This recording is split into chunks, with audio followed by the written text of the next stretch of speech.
네, 여야 대권 주자에게 제기된 대장동 고발 사주 의혹 수사가 속도를 내고 있습니다. 정치권 반응과 더불어서 정치권 대선 레이스까지 짚어보겠습니다. 장경태 더불어민주당 의원 그리고 국민의힘 순천갑 당협위원장인 천하람 변호사 두 분 모셨습니다. 어서 오십시오. 안녕하세요. 예. 자, 고발 사주 의혹 그리고 대장동 의혹 두 가지 먼저 짚어볼 텐데요. 자, 공수처가 고발 사주 의혹 제기 2달여 만에 어제 손준성 검사에 이어서 오늘 김웅 의원을 소환했습니다. 첫 번째 키워드 김웅 의원의 발언으로 뽑아봤습니다. 공수처는 윤석열 수사처. 자, 오늘 공수처에 출석하면서 한 김웅 의원의 발언으로 키워드를 뽑아봤는데요. 자, 김웅 의원, 현직 국회의원으로는 처음으로 공수처에 소환돼서 조사를 받게 된 건데요. 오늘 출석하면서 한 이야기 그리고 고발 사주 의혹 관련한 여당 이야기까지 듣고 오시겠습니다.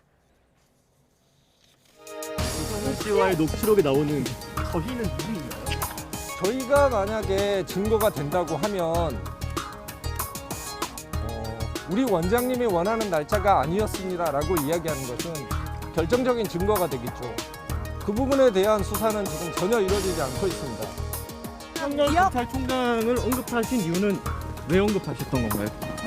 아니 그 내용을 보시면 알잖아요. 그동안에 그렇게 이야기를 많이 했었는데 그 과정에서 윤석열이 지시를 했다랄지 그 사람과 협의를 했다는 내용은 전혀 없지 않습니까? 고발 사주라는 것은 제가 보기에는 실체가 전혀 없는 겁니다. 덕분라지처럼 수차례 미루고 피하다가 이제야 피의자 조사를 받습니다. 팔짱 낀 우병우 시즌2가 재현되지 않도록 법 앞에 평등한 조사를 촉구합니다. 윤석열 검찰과 미래통합당이 야합해서 선거에 개입했다는 것이 디지털 증거로 명백히 드러나고 있습니다. 네, 지금 의혹 제기 2달 만에 핵심 인물 2사람에 대한 소환 조사가 지금 이루어지고 있는데 조금 전에 김웅 의원 이야기 들어보셨습니다만은 고발 사주에 실체가 없다 이렇게 얘기를 하고 있습니다. 그러면서 조성은 씨 녹취록 속에 저희가 문제가 된다고 하면 조성은 씨의 우리 원장님이 원하는 날짜가 아니다. 이 얘기도 예전에 있지 않았습니까? 자, 이 발언은 오히려 제보 사주의 결정적인 증거다. 이렇게 얘기하고 있는데 김웅 의원의 논리 어떻게 보십니까? 전형적인 법꾸라지의 유형이고요. 사실 유리한 건 기억하시고 불리한 건 기억하지 못하신 부분이 매우 안타깝습니다. 어찌되었건 이 제보 사주란 말이 왜 나왔는지 모르겠는데 어찌되었건 이 검찰에 의해서 선거 개입한 것은 선거법 위반이 아닌 이 선거 방해죄 형법 위반입니다. 그렇기 때문에 엄중한 소위 엄중한 책임을 져야 되는 사안이기 때문에 아마 그 부분을 피하기 위해서 저렇게 말씀하시는 것 같고요.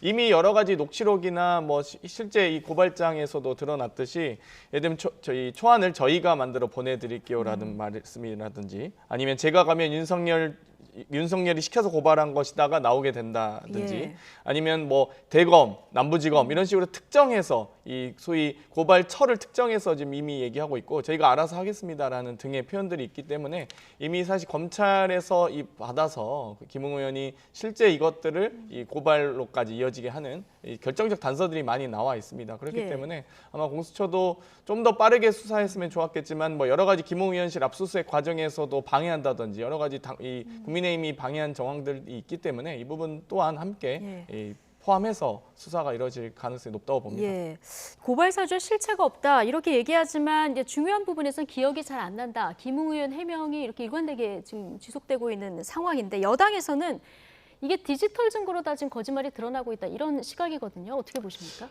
네, 우선 저도 김웅 의원이 기억이 안 난다라고 하는 얘기는 일정 부분 저도 무책임하다고 생각하고요. 그리고 방금 제보 사주 논란도 얘기가 나왔습니다만은. 예. 김웅 의원이 할 얘기는 아니라고 생각합니다. 그러니까 물론 현직 국정원장이 어떤 그 현실 정치에 어떤 식으로라도 개입한다고 하는 거는 굉장히 중대한 사안이고 국정원법 위반이 될 수 있는 문제죠. 중요한 사안인데 요즘 매사라고까지는 그렇습니다만은 중요한 부분에 대해서 너무 기억이 안 난다라고 하고 있는 김웅 의원께서 하실 얘기는 아니지 않나라는 부분에는 저도 동감을 하고요. 다만 지금 디지털 증거가 많이 나왔다라고 하지만 실제 우리 국민들께서 많이 관심을 가지시는 윤석열 총장이 개입했느냐에 대해서는 전혀 어떠한 증거도 나오고 있지 않고요. 또 김웅 의원이 내가 가면 윤석열 총장이 오게 되니까라고 하는 것은 괜한 오해를 피하려고 한다. 그러니까 어떤 실체가 없음에도 불구하고 괜히 내가 가서 불필요한 오해를 살 수 있다라고 해석이 충분히 가능하기 때문에 뭐 마치 모든 것들이 디지털 증거에 의해서 확보됐다라고 하는 말도 사실은 뭐 맞지 않는다 그렇게 봅니다. 예, 지금 수사 핵심은 고발장 작성자 그리고 어떻게 전달됐느냐 이 경로를 밝히는 일일 텐데, 자 손준성 검사는 내가 작성한 적도 없고 전달한 적도 없다. 다만 내가 고소 고발장 같은 걸 많이 SNS로 봤는데 이 반송 과정에서 생긴 일이다 이렇게 주장을 하고 있거든요. 텔레그램 모두들 다 이용하실 텐데요. 반송이라는 기능을 저도 사실 이번에 처음 알았습니다. 뭐 대부분 사용하지 않는 기능이기도 하고요. 또 본인이 어찌되었건이 검찰이 작성한 것 혹은 검찰이 누군가로부터 작성한 것들을 이 특정 정당의 선거에 개입하는 여지, 반송을 통해서라도 그 기능을 통해서라도 이 선거에 개입한 것이기 때문에 이 부분은 뭐 어찌됐건 본인이 아마 작성을 하지 않았다는 것을 증명하기 위해서 그 어찌됐건 여러 가지 이 검토한 끝에 고민한 끝에 반송이라는 이 어떤 기능을 선택하신 것 같고요.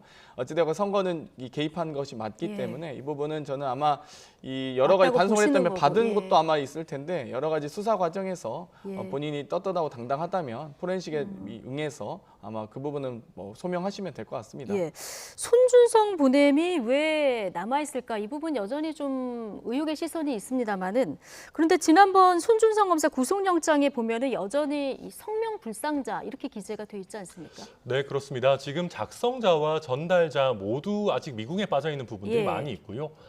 공수처에서 지난번에 그 구속영장을 청구하면서도 그런 부분 밝혀내지 못했고, 또 어제 손준성 검사의 어떤 소환 조사가 있었지만 보도를 통해서 확인되는 바로는 거기서 뭔가 어떤 실체가 더 구체적으로 나오지는 않았던 것 같습니다. 예. 그러다 보면 이 부분에서 지금 공수처가 과연 어떤 작성자와 전달자를 규명해낼 수 있을 것인가, 회의감이 조금 더 깊어지고 있는 그런 상황입니다. 예, 자 변호사시니까요. 이럴 경우에 김웅 의원 오늘 조사를 받았고 어제 손준성 검사 조사를 받았는데 네. 두 사람을 같이 불러놓고 조사할 가능성도 있습니까? 네, 대질신문도 필요하면 해야 되겠죠. 네. 그런데 지금 사실은 뭐 김웅 의원이 국민의힘 소속이긴 합니다만은 뭐 여러 가지로 기억이 안 난다라고 하고 있는 상황이고, 손준성 검사도 뭐 그렇게까지 수사에 뭐 아주 협조적이지 않은 상황에서 대질신문을 한다고 하더라도 뭐 예. 새로운 게 과연 나올까? 뭐 저는 그럴 가능성은 별로 크지 않다 이렇게 보고 있습니다. 예. 어쨌든 지금 조성은 씨와의 통화에서 나온 저희가 누군지, 그리고 뭐 이렇게 제3자의 말을 인용하는 듯한 그 표현 속에 제3자가 누구인지 이걸 이제 밝혀내는 것이 수사의 관건일 텐데, 관심은 김웅 의원 소환이 결국 윤 전 총장 수사로까지 이어질까? 자, 이 부분인데 앞서 천하람 변호사는 직접적인 그 연계된 증거는 없어 보인다라고 말씀하셨는데 어떻게 보십니까? 일단 녹취를 통해서 본인이 이미 입증을 하고 있다고 보고요. 그러니까 이 손준성 검사를 통해서 김웅 의원이 이 파일을 전달받았고 또 이 파일이 실제 고발로까지 국민의힘에 의해서 이 고발로까지 이어지고 있는 것은 이 명확한 팩트입니다. 네. 그리고 이 녹취록 속에서도 저희가 초안을 만들겠다, 혹은 뭐 저희가 알아서 작성하겠다, 혹은 저희가 알아서 전화해 놓겠다 등의 이미 어떤 이 선거 과정에서 또 김웅 후보 측과 검찰, 당시 김웅 후보와 이 소위 이 검찰과의 이 커넥션 등이 드러나고 있기 때문에 본인이 네. 스스로 이 뱉은 말에 대해서 이 아니라고 부인한다면 그럼 어떻게 이 수사가 진행되겠습니까? 그렇기 때문에 저는 아마 이 여러 가지 손준성 검사가 그 당시 수사정보정책관이라고 하는 검찰총장의 국정원장격이죠. 그런 어떤 오른팔의 역할을 하고 계신 분이었기 때문에 아마 이 연결고리를 약화시키기 위해서 계속 기억이 나지 않는다 부인하고 계신 것 같은데, 어찌되었건 검찰에 의해서 파일이 전달되었고 특정 정당에 의해서 선거에 개입한 것이기 때문에 이 부분은 본인이 아마 본인의 이 면책을 이용하지 않는 이상 뭐 피하기는 어려울 걸로 예. 보입니다. 사실 뭐 조금만 반론을 하자면은 뭐 장 의원님 거의 계속 비슷한 얘기 하시는데, 사실 그게 윤석열 총장이 직접적으로 개입했다라는 뭐 핵심적인 단서는 사실 없습니다. 그냥 정황에 의해서 추측하고 있는 그런 상황이라고 보는 게 맞을 것 같고요. 그리고 그렇다라고 하면 사실은 유동규와 이재명 지사의 관계 얘기가 안 나올 수가 없거든요. 예.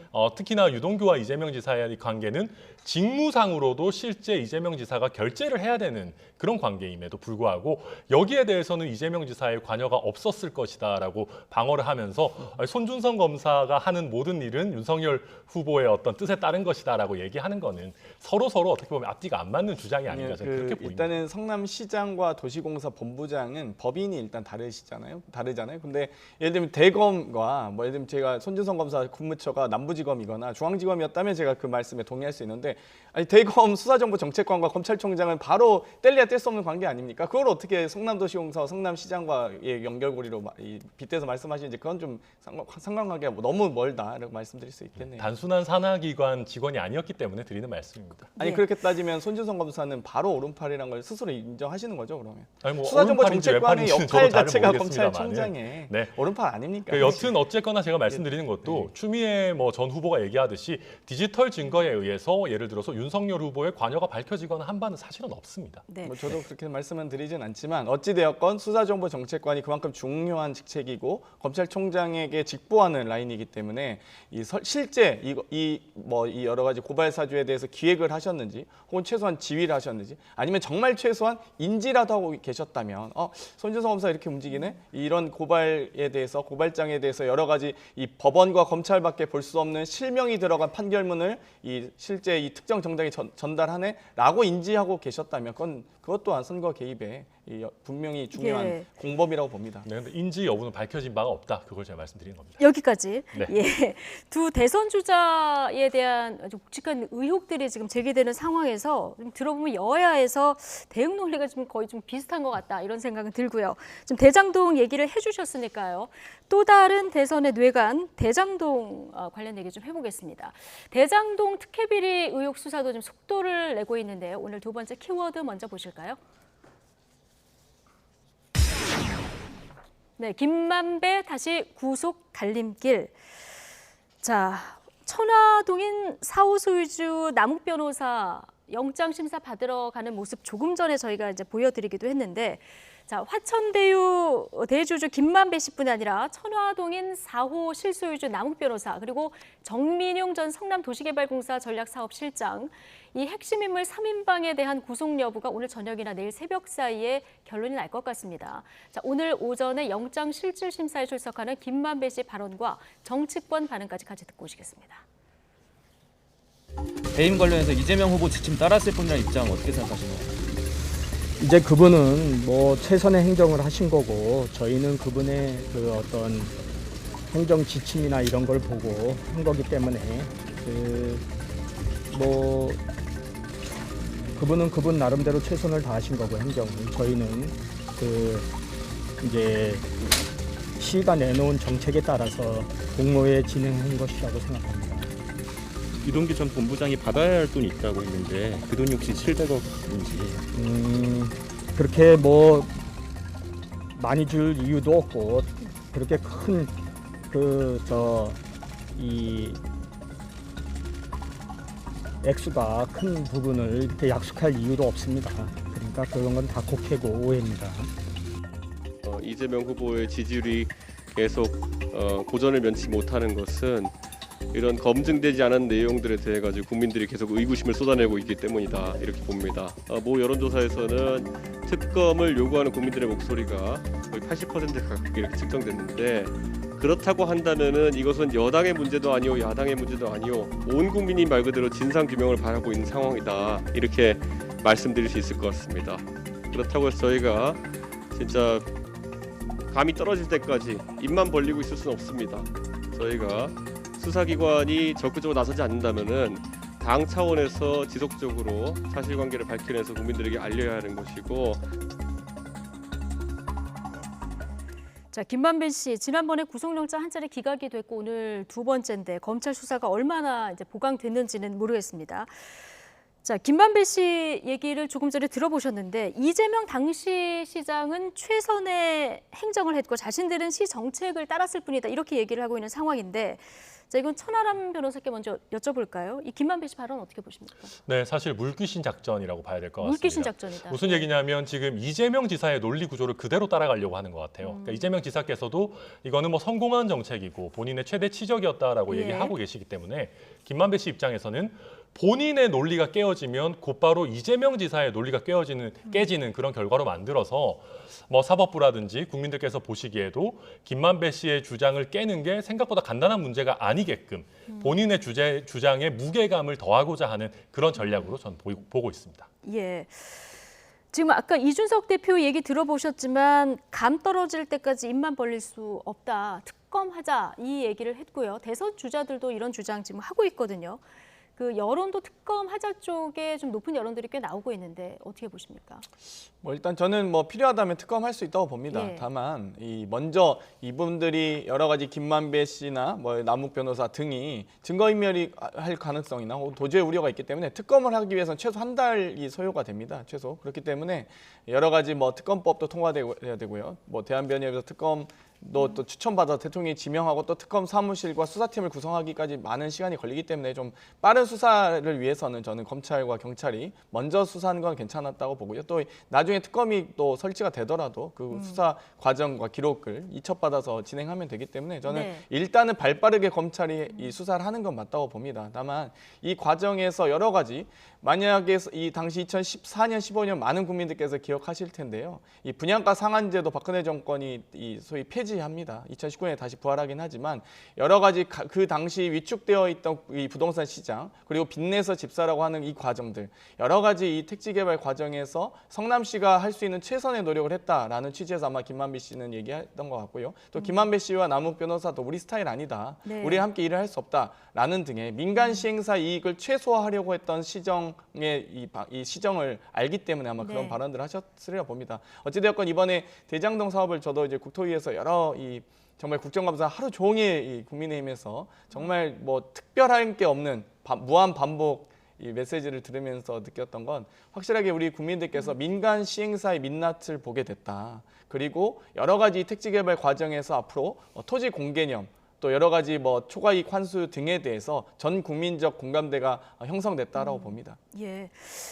지금 여당은 이 일을 국민의힘 게이트다 계속 이렇게 보는 상황이고요. 그리고 검찰 수사도 좀 속도가 나는 이런 모양새거든요. 검찰 수사, 경찰 수사를 먼저 지켜보고 그다음에 모자라면 특검 가자 이런 주장인데요. 네, 물론 뭐 경찰, 검찰 수사는 수사대로 진행이 돼야 되겠죠. 예. 근데 장경태 의원님 말씀대로 특검에는 시간이 걸리기 때문에 특검 준비도 사실은 서둘러야 됩니다. 그러니까 그걸 미루면 미룰수록 특검의 발족이 늦어지게 되는 건 뭐 당연히 상식이죠. 그러다 보니까 검찰, 경찰 수사를 그냥 무작정 지켜보고만 있을 게 아니라 예. 이미 지금 여야에서 특검과 관련한 협의는 시작되어야 되는 지점이라고 보고요. 일단 그리고 지금 뭐 장경태 의원님께서 말씀하신 그런 부분들 놓고 보면 조금 이재명 지사께서 쟁점을 흐리고 동문서답을 하시는 부분이 있어요. 마치 개발 이익의 100%를 환수하라는 말이냐, 왜 100% 환수하지 못했다고 해서 나한테 배임이라고 하느냐 이렇게 얘기하시는데 저희가 얘기하는 거는 100%를 환수했었어야 된다는 게 아니고 지분에 맞는 알맞은 그 대가를 받아왔었어야 된다는 거거든요. 예. 초과이익 환수 규정을 넣어서 계약에 의해서도 충분히 가지고 올 수 있는 부분인데 이걸 마치 당시에 제도적으로 안 돼서 박근혜 정부가 발목을 잡아서 초과이익 환수를 못한 것처럼 말씀하시는데 글쎄요. 여기에 속아 넘어가실 국민이 얼마나 계실지는 저는 잘 예. 모르겠습니다. 그러니까 핵심은 민간 몇 명이 천문학적인 이득을 가져가는데 여기에 조직적인 배임이 있었느냐. 특히 지금 말씀하신 초과이익 환수 조항이 왜 빠졌나 이 부분인데요. 자, 이건 어떻게 보십니까? 만약 그렇게 생각하신다면 예. 2009년에 이명박 대통령과 LH가 거기 대장동 개발 사업에 손을 떼게 만들지 말았어야 된다라고 좀 주장하고 싶고요. 여러 가지 이 LH가 그냥 공영 개발하게 뒀으면 됐는데 굳이 그걸 100% 민간 개발하도록 여러 차례 신영수 전 국회의원께서 이 성남 지역구였던 국민의힘 소속이셨죠. 그래서 이런 여러 가지 외압을 행사하시면서 굳이 이걸 민간 개발하려고 했던 걸 다시 이제 성남시장이었던 당시 이재명 시장이 도시개발공사를 만들면서 공영개발, 민간 합동개발로 전환합니다. 그래서 이 개발이 5대5로 나누게 되고 또 어쨌건 이 도시공사의 수익금은 배분하는 과정에서 선 지급하게 만들지 않았습니까? 그리고 네. 나서 그 후에 민간개발사의 수익 구조까지도 어떻게 그걸 살펴보겠습니까? 사실 저는 민간개발사 저는 그것도 가능하다고 봅니다. 앞으로 분양 과정에서 민간 시행사 그리고 건설사 분양 원가 공개부터 시작해서 여러 가지 시행사의 수익 구조도 다 공개시켰으면 좋겠습니다. 앞으로. 만약에 동의하신다면 도시개발법이나 택지개발법 과정에서 법안 지금 다 상정돼 있거든요. 그 법안도 빨리 국민의힘이 말씀은 하시는데 왜 이렇게 법안을 통과 안 시켜주시는지 모르겠어요. 그러면 지금 택지개발법에는 이 초과이익 환수에 대한 조항이 있습니다. 6% 총사업비 6%를 넘지 않도록 하고 있는데 도시개발법에 그게 안 돼 있거든요. 그래서 저희가 도시개발법 개정해서 초과이익 환수하자라고 주장하고 있는데 왜 법안 상정 안 해주시는지 모르겠습니다. 저는 여기서 장 의원님도 좀 쟁점 흐리고 있다고 생각하는데요. 초과이익 환수 조항 이명박 대통령이 넣지 말라 그랬습니까? 2015년 당시에 박근혜 대통령이 넣지 말라 그랬습니까? 그건 아니거든요. 당시 제도적으로도 얼마든지 넣을 수 있었고 심지어 아래에서 넣자라고 하는 건의까지 있었습니다. 그래서 그때 그걸 넣지 않은 판단을 한 것을 뭐 국민의힘 쪽에다가 아무리 밀려고 하셔도 그건 밀리는 문제는 아닌 것 같고요. 또 한 가지는 유동규라는 사람이 없다면, 유동규의 이렇게 사익 추구 행위가 없었다면 뭐 국민의힘 게이트다, 정치권 전반이 썩었다, 그 얘기 받아들이겠습니다. 그런데 유동규라는 사람이 예. 당시에 있는 제도 하에서 초과이익 환수를 안 하고 뭔가 화천대유에게 이익을 몰아주기를 했다라는 거는 당시의 법과 제도로서도 성남시장이 충분히 막을 수 있었습니다. 그걸 못 막은 거에다가 책임을 묻는 것이고요. 그거에 대해서 솔직하게 인정을 한 다음에 제도 개선에 대한 아이디어가 나와야지 국민들이 동의를 하는 거지. 네. 저는 뭐 제도에만 미룰 문제는 아니라고 봅니다. 알겠습니다. 저희가 법적 근거를 도시개발법 개정을 말씀드린 이유는요. 법적 근거가 있어야 시장의 권한으로 그 정당하게 이행을 하죠. 만약 법적 근거 없이 초과이익 환수해가지고 또 문제됐으면 아마 직권남용으로 또 고발하셨을 거예요. 이거는 근데 어떤 얼마든지 방식이든지 계약상의 지금 허용하면 문제로 포괄이 기회가 협약으로 기울이니까. 초과이익 환수 충분히 넣을 수 있었습니다. 네. 당시에. 네. 네. 어떤 이유에서 고발하셨어요? 예, 과거 이 배임 과정에 어떤 일이 있었는지에 대한 것은 그 과거대로 밝혀야 되고 미래에는 또 이런 일이 재발되지 않도록 또 장치를 마련하는 것은 별개로 또 진행이 돼야 될 일인데 어제 국민의힘은 백현동에 갔는데 이게 제2의 대장동이다 이렇게 보시는 것 같습니다. 네, 사이즈는 작은데 조금 더 뭐랄까요, 더 뻔한 것 같다라는 생각이 듭니다. 이 백현동은 원래 공공기관이 있던 곳이고 거기는 자연 녹지죠. 그러니까 원래대로라고 하면 아파트나 이런 걸 지을 수가 없는 땅입니다. 그런데 거기에 업자들이 들어와서 100% 임대주택을 지을 테니 공동주택을 지을 수 있도록 허가를 해달라라고 해서 허가를 해줬어요. 그런데 또 성남시장, 당시 성남시장이셨던 이재명 시장과 가까웠던 분이 그쪽에 또 합류를 하고 뭐 이렇게 하는 여러 가지 사정이 있으면서 임대주택 100%를 짓기로 해놓고 10%로 줄어들었거든요. 예. 그러니까 90%에 달하는 이득을 봤었는데 이거는 뭐랄까요? 대장동은 그래도 숨기려고 노력을 했다면 백현동은 숨기려는 노력조차 안 한 그런 비리 케이스가 아닌가 저희는 그렇게 보고 있습니다. 알겠습니다. 어쨌든 지금 야권의 집중 공세 대상인 더불어민주당 이재명 후보 어제 선대위 출범식에서 부동산 대개혁을 강조했죠. 오늘 첫 선대위 회의를 주재한 자리에서도 이 이야기에 힘을 실었습니다. 자, 키워드 보시고 이어서 이재명 지사 발언까지 함께 듣고 오시죠.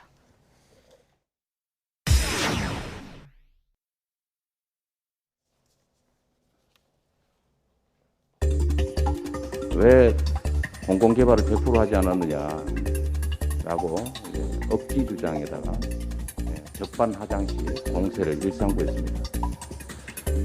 위기는 기회라고 했습니다. 저들이 좀 부당한 주장을 하고 부당한 공격을 할 때가 바로 우리가 반격할 기회입니다. 저는 가장 좋은 부동산 대개혁 환경이 대개혁할 수 있는 환경이 만들어졌다고 생각합니다. 보수 언론도 또 부패한 정치 세력들도 이제는 개발 이익을 공공으로 환수하는 것에 대해서 결코 반대할 수 없을 겁니다. 자, 어제 선대위 출범식에서도 부동산 대개혁에 힘을 실었고 오늘 또 같은 발언을 했는데 앞서 이제 장경태 의원님이 얘기하셨으니까 도시개발법 좀 개정하자 얘기를 하셨고요. 개발이익 환수제 적극 추진하겠다 얘기를 계속 강조하고 있지 않습니까? 네. 국민의힘 어떻게 보십니까?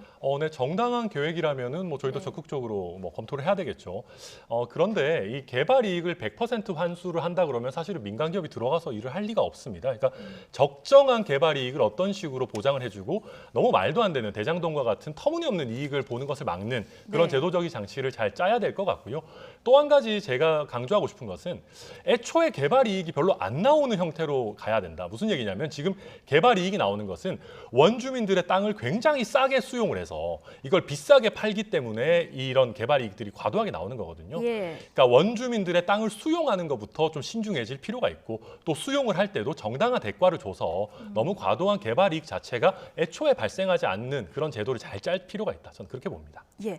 어쨌든 대장동 의혹 관련해서 부동산 개혁 행보로 이재명 후보가 적극적인 행보를 지금 보이고 있는 상황인데 자 이걸로 지금 이재명 후보가 지지율이 좀 박스권에 갇혀 있다 이런 얘기도 있는데 중도 표심을 좀 끌어올 수 있을지 부동산 문제는 굉장히 국민들이 민감하게 받아들이는 문제니까요. 관심인데 오늘 발표된 정권교체 관련 여론조사 결과가 있는데요. 한길 리서치 조사인데 정권교체 여론이 여전히 58.2%. 자, 민주당의 정권 재창출 여론보다 좀 넘거든요. 여전히 이재명 지사가 좀 넘어야 할 과제가 아닌가 싶은데 어떻게 보십니까? 아마도 저는 이런 여러 가지 문재인 정부에 발했던 여러 가지 촛불 민심 등이 좀 기대에 못 미쳤다라고 판단하시는 것 같습니다. 어찌되었건 이것보다 더 강력한 개혁 그리고 더 강한 또 민생 과제들을 해결하기를 바라는 마음들이 또 투영되셨으리라 보고요. 네. 여러 가지 이 정권 창출 과정에서 이 대선 레이스는 아직 본격적으로 시작하지는 않았기 때문에 아마 국민의힘의 또 이 후보 선출 과정을 지켜본 국민들께서 두 후보 중에 혹은 다른 또 여러 후보 중에 예. 어떤 후보가 가장 민생과 개혁에 앞장설지를 아마 판단하시리라 봅니다. 그래서 예. 지금까지 나왔던 여론조사와 별개로 아마 본격적 레이스가 시작되면 또 아마 좀 이 표심이 좀 움직일 거라고 봅니다. 예. 어제 출범식에서 이재명 후보가 문재인 대통령이 선물했던 넥타이를 착용을 하면서 박정희 대통령도 또 언급을 했거든요. 자, 이게 친문과 중도 확장을 둘 다 염두에 둔 행보가 아니냐 이런 분석들도 나오는데 당장 이준석 대표가 차베스냐 이렇게 좀 비판을 했어요. 네, 아마 이재명 후보 입장에서는 굉장히 머리가 아프실 겁니다. 예. 이게 그 정권 교체 여론이 높기 때문에 차별화는 해야 되는데, 근데 차별화를 하기에는 문재인 대통령의 인기가 너무 높으시단 말이에요. 그러다 보니까 이게 두 마리 토끼를 잡으시려고 하다 보니까 좀 어디로 가야 될지 조금 고민을 많이 하고 계신다라고 보이고요. 박정희 대통령을 언급하신 거는 그 이재명 후보께서 굉장히 국가가 성장을 위해서 많은 투자를 하겠다. 약간 국가주도 성장을 말씀하신 것 같은데, 근데 저희가 박정희 대통령 저희 당과도 연관이 있습니다만은 이게 그때 당시에는 유효한 성장 방식이었는지 모르겠으나 21세기의 대한민국에 박정희식의 국가주도 성장을 하겠다는 거는 좀 시대착오적인 생각이 아닌가. 그리고 오히려 결국 복지 포퓰리즘으로 흘러갈 위험성이 더 큰 얘기가 아니신가 그렇게 걱정을 보고 있습니다. 일단 에너지 고속도로를 깔겠다. 자, 이렇게 얘기를 한 건데 이재명 정부를 어제 7번 언급을 하셨거든요. 뭔가 좀 현 정부와 차별화도 두긴 둬야 되는데 말씀하신 대로 대통령 지지율이 지금 임기 마지막이지만 상당히 높습니다. 어떻게 보십니까? 이재명 지사 대통령 지지율 입장에서 이것도 좀 높다는 고민일 건 것 국정 운영이 어찌됐건 제대로 되고 있다라는 의미 있고요. 사실 박근혜 대통령 당시 메르스 사태 또한 정말 그 메르스 많은 국가들이 다 해결하면서 여러 가지 이 방역 조치를 잘 했음에도 불구하고 그걸 다 무너뜨리지 않았습니까? 국민에게 비밀로 하셨고요.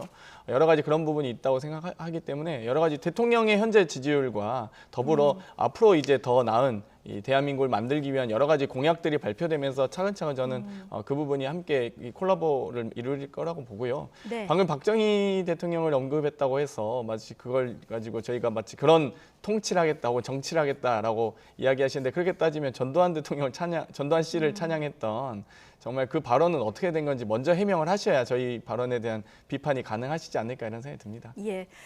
자, 이제 남은 시간 동안 국민의힘 경선 얘기 짧게 해볼 텐데요. 지금 경선 레이스 한창 진행 중인데 저희가 준비한 마지막 주제 키워드로 먼저 만나보시죠.